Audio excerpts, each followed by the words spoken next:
Arsip rahasia Amerika Serikat, pembantaian PKI di Bone pada 1965.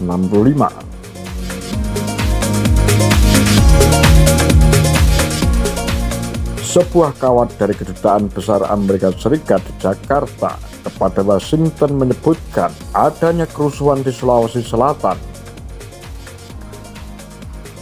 Kawat tertanggal 12 November 1965 itu menyinggung laporan seorang pemuda Kristen Protestan bahwa toko-toko milik peranakan Cina di Makassar menjadi sasaran pengerusakan.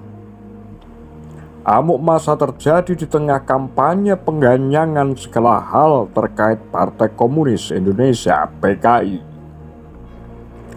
Menurut Brad Simpson, dokumen tersebut adalah telegram Duta Besar Amerika Serikat untuk Indonesia, Marshall Green, tentang gambaran umum situasi politik dan keamanan di Sulawesi, Jawa Tengah, dan Jawa Timur terkait pembasmian PKI oleh tentara dan sekutunya. Pembasmian itu di beberapa daerah berkembang menjadi mirip kerusuhan etnis dan rasialis. Bukan tanpa prakondisi, warga peranakan menjadi sasaran. Salah satu narasi yang berkembang terkait G30S adalah keterlibatan dan partisipasi Republik Rakyat Cina pimpinan Mao Zedong dalam aksi penculikan para jenderal Angkatan Darat. Warga peranakan Cina berikut propertinya yang sebenarnya tidak berhubungan dengan itu pun menjadi sasaran kemarahan. Pemuda Kristen Protestan Sulawesi yang tiba di Jakarta hari itu melaporkan 90% toko-toko Tionghoa di Makassar diserang dan isinya dihancurkan pada 10 November 1965 yang mana melibatkan hampir seluruh penghuni kota. Aku Marshall Green dalam kawat telegram diplomatik rahasia itu. Menurut catatan Taufik dalam kamp pengasingan Moncong Loe 2009, dalam kerusuhan di Makassar melibatkan pihak ketiga yang punya kepentingan tambahan selain pembasmian PKI. Aksi berubah menjadi penjarahan milik orang-orang Tionghoa dan penghancuran rumah orang Jawa. Dokumen itu menyebutkan juga soal pembantaian orang-orang PKI. Disebutkan persebaran kekerasan anti-PKI di daerah Bugis di Sulawesi. Muslim di Bone dilaporkan masuk ke kamp tahanan dan membunuh 200 orang tahanan PKI. Tidak terlalu jelas Bone yang mana, karena ada nama daerah wilayah bernama Bone di berbagai kawasan Sulawesi. Di Sulawesi Tenggara dan Sulawesi Selatan punya juga daerah bernama Bone. Kabupaten Bone sendiri berada di Sulawesi Selatan.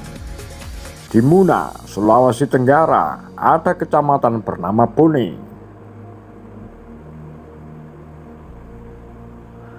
Di Bone yang terletak di Sulawesi Selatan sendiri, terjadi pembantaian terhadap orang-orang PKI.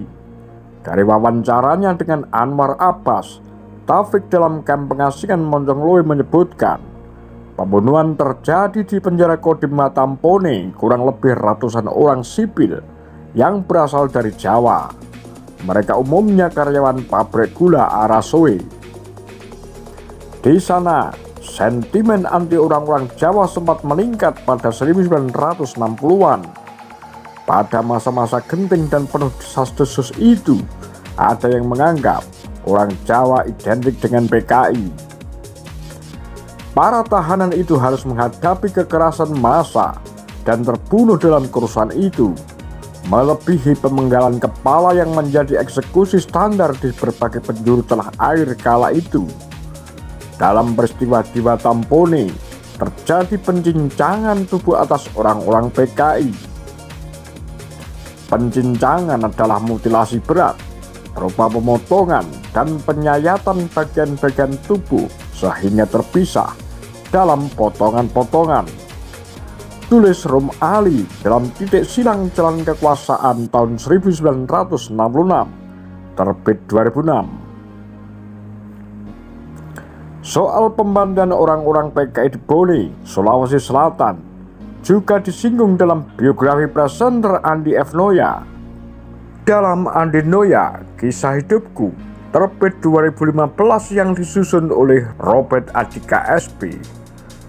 Suatu hari, Korps Polisi Militer CPM menitipkan 40 tahanan yang hendak diproses ke penjara Watampone di pusat Kabupaten Bone, Sulawesi Selatan. Tahanan-tahanan itu terkait PKI. Kepala penjara Watampone kala itu adalah laki-laki Indo bernama Joppy Clarwater. Masa anti PKI yang tak sabaran akan proses hukum pun mendatangi para tahanan yang dicap PKI itu untuk langsung dihakimi. Sebagai kepala penjara, Clarwater tak mengizinkan melepaskan tahanan yang harus ada di dalam penjara dan menolak massa masuk ke penjara. Massa yang lepas kendali itu tetap ngotot. Penjara berhasil mereka bobol dan tahanan dieksekusi. Tak lupa, Clarwater dan wakil kepala penjara juga sekalian dieksekusi. Kepala penjara Indo-Eropa bermarga Clarwater itu tak lain adalah kakek Andi F. Noya dari pihak ibu. Setelah kejadian, istri Clarwater, Johanna Blower, pindah ke Belanda. Dari hasil wawancara dengan salah satu narasumber yang tak disebut namanya pada 18 Agustus 2008 di Watampone, Taufik menyebut nama kepala penjara adalah Clarwater dan keturunan Belanda peranakan. Disebutkan pula Clarwater adalah ketua Serikat Organisasi Buruh Seluruh Indonesia (SOPSI) dari Bone. Bersama ketua PKI Bone, Andi Mapa, juga sekretaris jenderal PKI Bone, Igo Garnida, Heri Erianto, Clarwater dibunuh massa. Selain membunuh ketiganya, massa mendatangi penjara di markas Komando Distrik Militer Kodim dan kantor kepolisian Resort Polres yang menjadi tempat penampungan orang-orang PKI. Di buku The Contours of Mass Violence in Indonesia 1965-68 terbit 2012 yang disusun Douglas Anton Kamen dan Catherine E. McGregor disebutkan pembunuhan pertama terjadi di distrik Bone sekitar November 1965.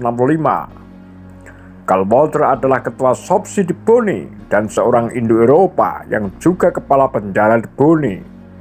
Dia terbunuh oleh gerakan massa.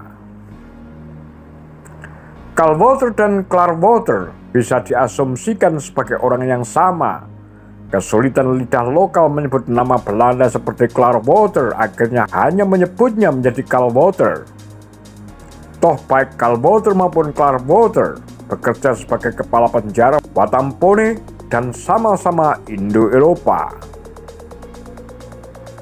Hal yang mengherankan dari Clarwater atau Clarwater adalah informasi yang menyebutnya sebagai ketua SOPSI Bone.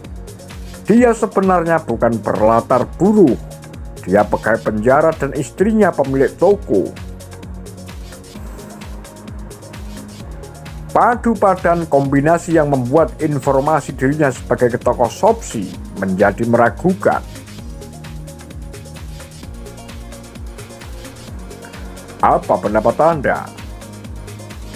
Demikian Kura-Kura, Tagar Lambe Sundel.